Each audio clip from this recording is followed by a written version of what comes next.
Olá, tudo bem?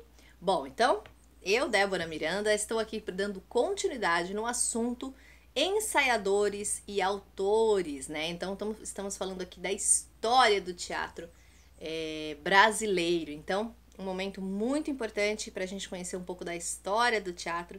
E se você gosta, quer conhecer um pouco mais, fique aqui comigo, porque nós vamos falar de grandes nomes, tá bom? Bom, vamos lá. Desculpa, deixa eu voltar só para vocês poderem entender, né? Nós estávamos falando aqui dos autores, dos ensaiadores, né? Falei que a gente ia começar a falar dos nomes importantes. E agora eu vou dar continuidade. Então, se você tá perdida, não sabe o que está acontecendo, volta uma aula anterior que nós vamos falar, que eu falei um pouquinho mais sobre esse assunto, tá bom? Então, vamos lá. Formado sobretudo por caricaturas e homens da imprensa, o grupo buscava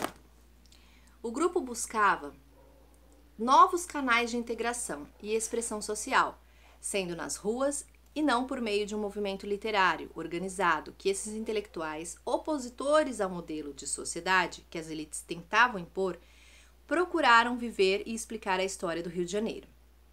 Desse modo, retrataram em suas peças textos cômicos, caricaturas e músicas não apenas a cidade moderna, das luzes e de amplas avenidas, idealizada pela reforma urbanística do início do século, mas o Rio de Janeiro cindido, esquecido e abandonado.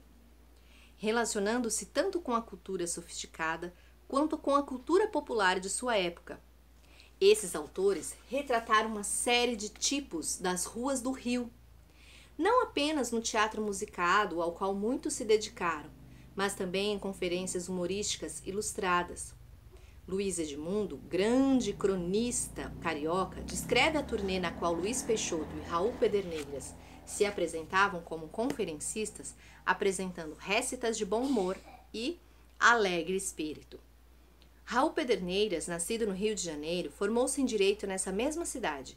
Foi colaborador de vários periódicos cariocas e paulistas, presidente da Associação Brasileira de Imprensa, conselheiro da Sociedade Brasileira de Autores Teatrais, delegado de polícia e membro de várias agremiações literárias e científicas, além de caricaturistas, atuante em diversos periódicos humorísticos. Escreveu cerca de 40 peças teatrais, uau! A maioria delas revistas e burletas. Dentre seus inúmeros sucessos destacam-se Berliques e Berloques, a grande revista de 1907, representada no Teatro Recreio, que firmou Raul Pederneiras como um revistógrafo moderno, hábil e de verve saborosa. O Babaquara, que estreou no Pavilhão Internacional em 1912, O Rio Civiliza-se, cujo título utilizava o slogan que empolgavam a imprensa da época, estreada no Cine Teatro Rio Branco em 1912. A última do Dudu, que subiu à cena em janeiro de 1915 no Teatro São Pedro, primeira das inúmeras peças surgidas no teatro musicado carioca que tiveram como tema o ex-presidente Hermes da Fonseca.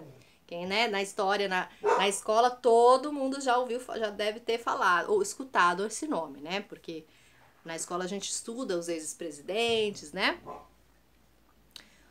O Dudu, do título a quem atribuíam a fama de ingênuo e azarado. O Morro da Graça, que brincava com a casa e o bairro em que o senador Pinheiro Machado recebia seus correligionários, com música de Assis Pacheco e Armando Percival, encenada em julho de 1915. No recém-inaugurado Teatro República. Frederico Cardoso de Menezes e Souza nasceu no Catete, no Rio de Janeiro, e foi criado entre artistas e intelectuais famosos, que frequentavam a casa de seus pais. Seu pai, Antônio Frederico Cardoso de Menezes e Souza, filho do Barão de Paranapiacaba, grande erudito, autor de várias obras e traduções, e que gozava de grande influência junto a Dom Pedro II. Havia sido músico, escritor, poeta e teatrólogo, bastante popular no período de 1875 a 1910. Sua mãe, Judite Ribas Cardoso de Menezes e Souza, era musicista e tinha sido colaboradora de Arthur Napoleão, compositor e importante editor de partituras musicais na virada do século XIX. Cardoso de Menezes tornou-se funcionário público em 1895, trabalhando na Alfândega e no Tesouro Nacional, onde se aposentou, estreando como autor teatral com a burleta Comes e Bebes em 1912.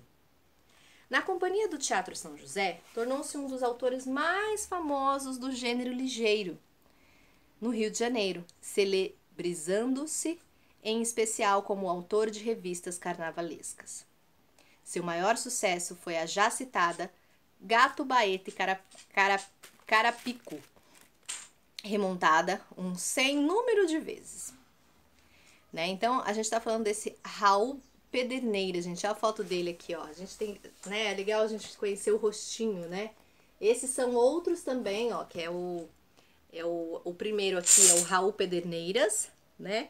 O de baixo é o João Foca e Luiz Peixoto embaixo. Todos esses nomes que a gente está falando aqui, ó, são esses aqui, ó. Olha que interessante a gente conhecer um pouquinho, né, da história. Bom, vamos lá. Muitas de suas peças de maior êxito foram escritas com Carlos Bittencourt, sendo expressivo o número de originais da Feliz Parceria, formado ao longo de 10 anos, apresentados no Teatro São José.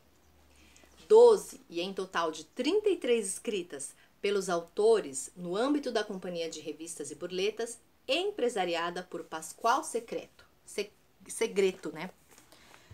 Carlos Bittencourt nasceu no Rio de Janeiro, filho de médico. Foi obrigado pelo pai a seguir a mesma carreira, mas cursou apenas 1 ano da faculdade. Tornou-se funcionário da sua saúde pública, escrevendo suas peças nas horas vagas de trabalho. Ou seja, o teatro nunca larga, né? Quando a gente gosta de teatro, a gente faz de tudo para fazer. Mesmo que seja nas horas vagas, seja uma segunda ocupação, mas a gente dá um jeito de fazer teatro, né? Olha que interessante, já naquela época já tinha seus, né? As pessoas ainda já faziam isso. A partir de 1909, empregou-se como repórter policial no jornal O País, no qual tornou-se conhecido pelo pseudônimo de Assombro. Seu primeiro grande sucesso como autor foi a burleta Forrobodó, escrita com Luiz Peixoto, seu parceiro mais importante antes de Cardoso de Menezes. Então, assim, Luiz Peixoto, todos, né, o Raul Pederneiras, olha esses nomes, o que eles já faziam, né, naquela época, no teatro, o que eles já mexiam, né? Olha, aqui, ó, eu tô dando um pouquinho, avançando um pouquinho, só pra gente ver, eu falei da peça do Forrobodó, né, que o autor tinha escrito, né, a gente acabou de falar aqui. Aí aqui tá falando sobre a importância dessa peça, né, o quanto essa peça foi importante, o quanto ela foi premiada, teve muitas premiações, né. O empresário Pascoal Segreto, olha a foto dele aqui. Gente, esse livro é muito importante, tá? Eu acho que para quem gosta de teatro mesmo, acho que é um livro fundamental. Agora a gente vai entrar num assunto, gente, eu quero dar continuidade aqui pra gente falar sobre os atores, né? A gente falou muito tempo aqui sobre as técnicas do ator, né? Sobre tudo isso. Trouxe um pouco também da história, porque a história também é importante. E eu quero dar continuidade falando também dos atores, né? Dita por esse livro, né? Como naquela época eles eram vistos, como era o seu trabalho. A gente já falou um pouquinho aqui, mas emendado com outras histórias no meio. Então agora a gente vai falar aqui, ó, tá até aqui, ó, os atores, né? Que eu acho que é um momento aqui importante. Tá bom? Então vamos lá.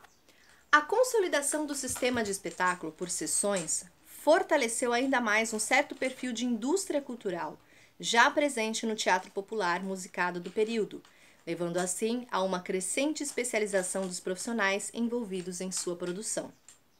Não apenas os atores, mas também autores, compositores, cenógrafos, músicos e bailarinos que se dedicaram aos gêneros populares, tornaram-se especialistas em suas áreas, valendo-se de acervos técnicos codificados, colhidos na tradição cômica e popular.